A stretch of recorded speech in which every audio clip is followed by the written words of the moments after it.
Mayong ito ninyong tanan, mga igsoon ko na Kristohanon, mga igsoon nga taga-salay.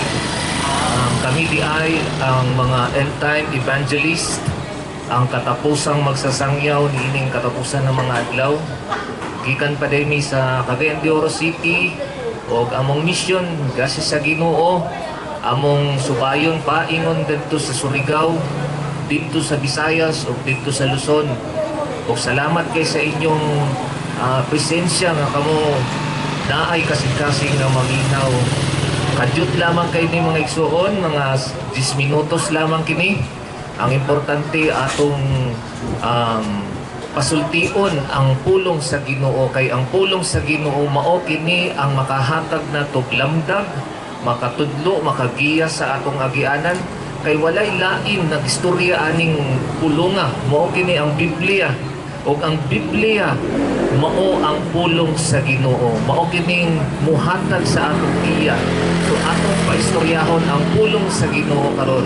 Hinaut unta dawaton ninyo ang mensahe nga nagaingon sa pulong niya sa gipadayag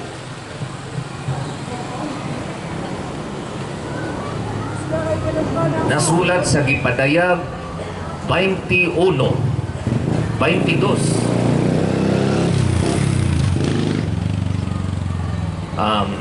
Gipadayag 22, pasahon na to sa versikulo 16 hangtod sa 21. Sa laptod pang istorya, ining pulong karon nga akong pagabasahon, mauni ang katapusan nga libro sa Biblia, ang gipadayag, the last chapter of the Bible. Gipadayag 22, versikulo 16 hangtod 21. Nagaingon ang Ginoo, si Jesus Christ miingon, mubalik ako sa dili madugay, nga magdalag ganti aron ihatag sa tagsa-tagsa sumala sa iyang ginuhatan. Ako ang Alpha ug ang Omega, ug ang una ug ang ulahi, ang sinugdanan ug ang katapusan. Bulahan katong naglaba sa iyang bisti aron sila hatagan sa katungod sa pagkaon sa bunga sa kahoy nga naghatag sa kinabuhi ug sa pagsulod sa mga gangaan sa syudad. Apan sa gawas sa syudad didto ang mga malaway, mga salamangkero, ang mga makikilawason, ang mga mamumuno, ang mga nagsimba sa mga Diyos-Diyos ug ang tanang bakakon. Versikulo 16, ako si Jesus Christ, nagsugo sa akong anghel, pagpadayag ni ining mga butangang ngadto sa mga simbahan. Kaliwat ako ni David, ug ako ang mahayag na bituon sa kabuntagon. Ug ang tanan nakadungog, paing na usab, dari ngari. Duol kamo giuhaw ug kadtong may gusto, inom sa walay bayad nga tubig nga naghatag sa kinabuhi. Ako si Juan, nagpasidaan sa tanang nakabati sa mga propesiya nga anaan ni ining libruha. Ang magdugang ni ini dungagan usab sa Dios ang gipahamtang kanila nga ang katalakman nga gihisgutan ni ining libruha. Ug ang magkuha sa mga panagna nga niya dinhi, kuhaon usab sa Dios ang iyang bahin sa kahoy nga naghatag sa kinabuhi ug ang iyang bahin sa syudad nga gihisgutan dinhi ni ining libruha. Siya nga maoy nagmatuod nining tanan nag-ingon, mubalik gayud ako sa dili madugay. Hinaot paunta dali na Ginoong Hesus, mag-uban sa tanan ang grasya sa Ginoong Hesus. Amen. Mga igsoon, gianhi mi diri kay dili mi mangayo sa inyuha o kwarta. Libre ang among ihatag sa inyo igsoon. Mao kini ang pulong nga makahatag kanatong kinabuhi nga walay katapusan. Muhatag kini sa ato nga kinabuhi nga walay katapusan. Balikon ko, libre lamang kini igsoon. So ako lang gipangayo ang inyong gamay kayo nga panahon, bisag 10 minutos ninyo nga dawaton ninyo ang mensahe sa Ginoo. Dili kini ako nag-ingon ang Ginoo sa iyang pulong atong paistoryahon. In verse 12, si Jesus miingon, mubalik ako sa dili madugay nga magdalag kanti aron ihatag sa tagsa-tagsa sumala sa iyang binuhatan. Mga igsoon, ang Ginoo nagsaad sa ato nga mubalik siya diri sa kalibutan. Ug ang pangutana, kung siya mo anhin na karon, mubalik na siya, unsa iyang nakita sa imuha karon? Kung ikaw ba nagpakabalaan, nagbuhat ka ba og maayo, ug ikaw ba nagsimba ka ba, gibuhat mo ba ang kabubuton sa Ginoo, or nagpakasala ka, mga igsoon? Unsa kay bation sa Ginoo sa pagbalik niya? Sama sa iyang gingon, mubalik ang Ginoo diri sa kalibutan ug makaplagan kaniya nga nagbuhat ka og sala. Unsa kay bation sa atong Ginoo? Iyaha ka bang dawaton or isalikway? Mga igsoon, sa dugay nga panahon, dugay nga mga oras, dugay nga mga minuto, ang Ginoo Jesus Christ nagsigi og pahimangno kanato nga duol na mo samtang aduna pay panahon. Kay ang Ginoo, mga igsoon, dili na siya maglangan. Gitagaan ta niya og panahon nga maghinulsol, mubalik kaniya og moduol sa iyahang presensya. Pinaagi lamang sa iyang anak nga si Yeshua HaMashiach Jesus Christ. Mga igsoon, mao kini ang hinungdan, mga igsoon, sa mga tao sa dihang mubalik ang Ginoo diri sa kalibutan. Nagaingon ang pulong sa Ginoo sa 1 Corintios 6 versikulo 9. Mao kini, mga igsoon, kung maabtan ka sa Ginoo. Nag-ingon ang Ginoo sa 1 Corintios 6 versikulo 9, paingon Jis, sa walay duha-duha nasayod kamo nga ang mga dautan dili makasulod sa gingharian sa Dios. Ayaw pagpalimbong kay ang mga tao nga makighilawason sa dihang mubalik ang Ginoo, mga igsoon. Nagbuhat kining mga butanga, makighilawason, nagsimba sa mga Diyos-Diyos o mga mananapaw, o nakighilawas sa isig kalalaki o isig babae, o kawatan o hakog o mga palahubog o tigbutang-butang nga mga malapason sa balaod. Ang nakigingon sa Ginoo, dili gayud makasulod sa gingharian sa Dios. Mao kinhi ang iyang giingon, igsoon, dili kini siya ako ang impinto. Ang Ginoo atong gipatubag pinaagi sa iyang kaugalingon nga pulong nga dili gayud makasulod ang mga tao nga nagbuhat og sama niini. Og ang pangutana, sa dihang mubalik ang Ginoo karon og nakaplagan ka nga ingon ani imong binuhatan, mga igsoon, ko ni Kristo Jesus, mudawat baka nga inani gihapon ang imong binuhatan samtang duol na kay siya mobalik, igsoon? Mao kini ang pangutana. Igsoon, adunay maayong balita para kanimo. Wala ta kahusgahi.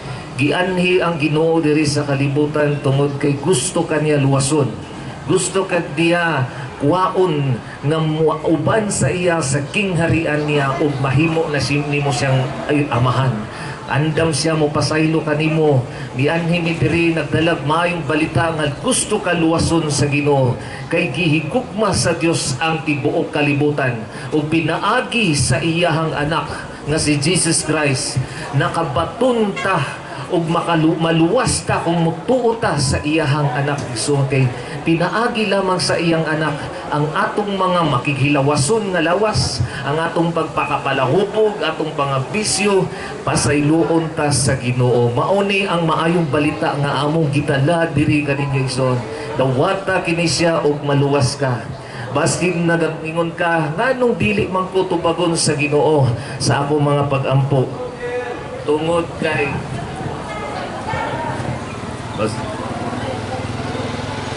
nagaingon ang pulong sa Ginoo, Brad. Aniya, Brad, di ang tubag sa Ginoo sa imo. Kay nautana siya, mao kini, Brad, ganong dili ka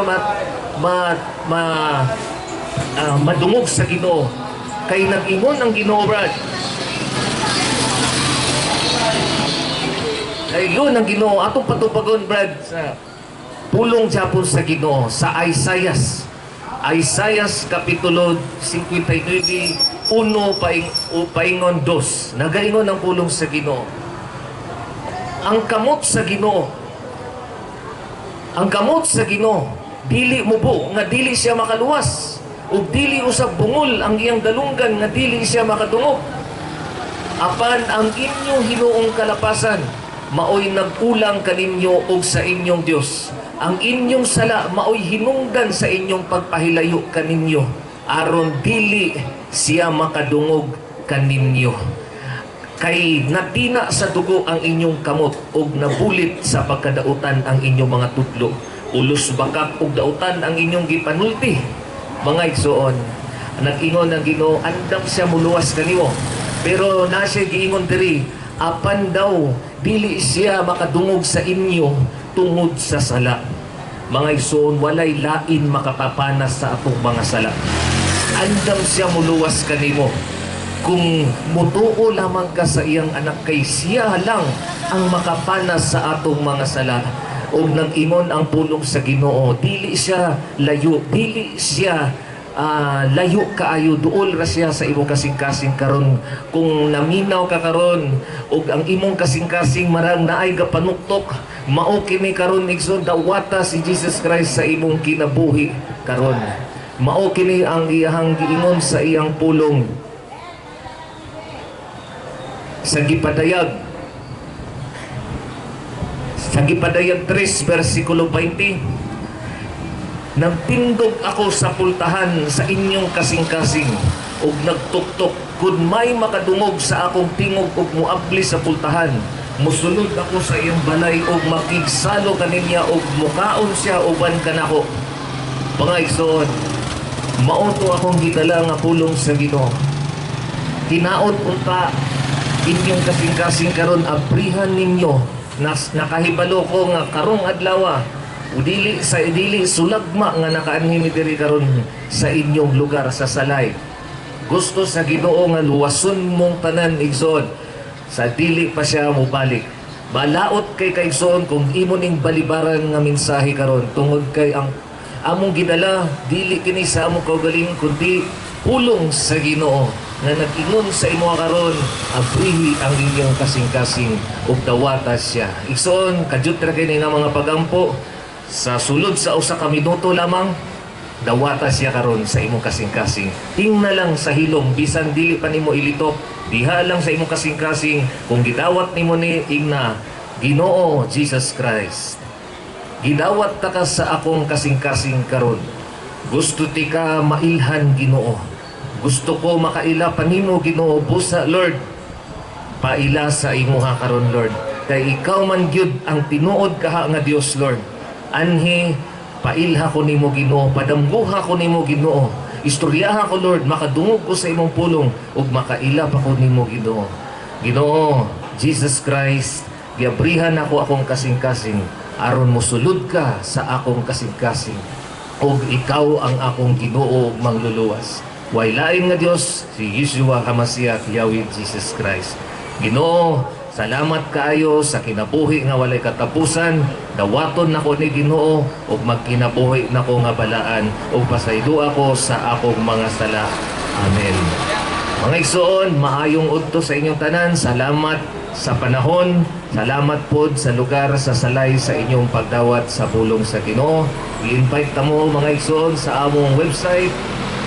Na aming website pero tungod kay wala na na-active, amo na lang gibutang sa YouTube ug naa didto ang among mga preaching, among mga sermon. Pwede mo visit dito sa Yahweh Ministry 101 ug sa Yahweh Ministry 102. Salamat kayo ug sa Ginoo lamang ang tanang himaya, tanang dungog. Glory to God. Amen. Salamat, Brad, sa imong panahon, Brad.